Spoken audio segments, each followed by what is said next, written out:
Hello student, আজকে আমরা শিখব ডিটারমিনেন্ট অফ দ্য ম্যাট্রিক্স।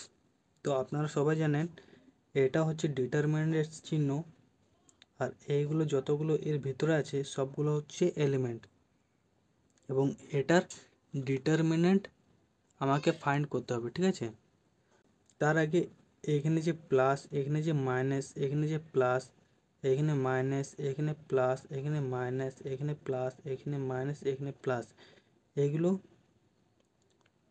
থাকে। তো আপনাকে একটু এটা হচ্ছে এর এটা, ঠিক আছে। যদি এটা এরখানে যদি আমি নিয়ে যাই, তাহলে একটা কি হচ্ছে প্লাস, চার কি হচ্ছে মাইনাস, তিন কি হচ্ছে প্লাস, সেরকম এটাও মাইনাস, এখানে প্লাস, এখানে মাইনাস, ঠিক আছে, এখানে প্লাস, এখানে মাইনাস, এখানে প্লাস। তো চলো এটাকে আমরা সলভ করি। তো এটা হচ্ছে প্লাস ওয়ান, তো ওয়ান যেমন আছে সেরকম আমরা লিখবো ওয়ান, তারপর ডিটারমিনেন্টের চিহ্ন দেব, তারপর এই যে রো আছে ওয়ানের রো এবং ওয়ানের কলাম, এটাকে আমরা বাদ করব, এটাকে কি রইল 5014, 5014, চারটা মাইনাস আছে যেহেতু মাইনাস দেব, ডিটারমিনেন্ট চিহ্ন, চারের রো এবং কলামটাকে বাদ করব, কি পড়ে রইল 2204, 2। এবার কি আছে থ্রি, থ্রি যেহেতু প্লাস, এখানে প্লাস করলাম, থ্রি লিখলাম, তিনের রো এবং কলামটিকে বাদ করব, 2521, এটা পড়ে রইল, যেমন আছে সেরকমই লিখবে, ঠিক আছে, 51।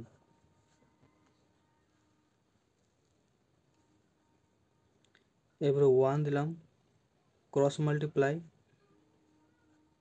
5 4 20, এখানে তো জিরো হবে, মাইনাস হবে এখানে, ডিটারমিনেন্টের মাঝে সবসময় মাইনাস থাকে, ঠিক আছে, -4, 2 4 8 0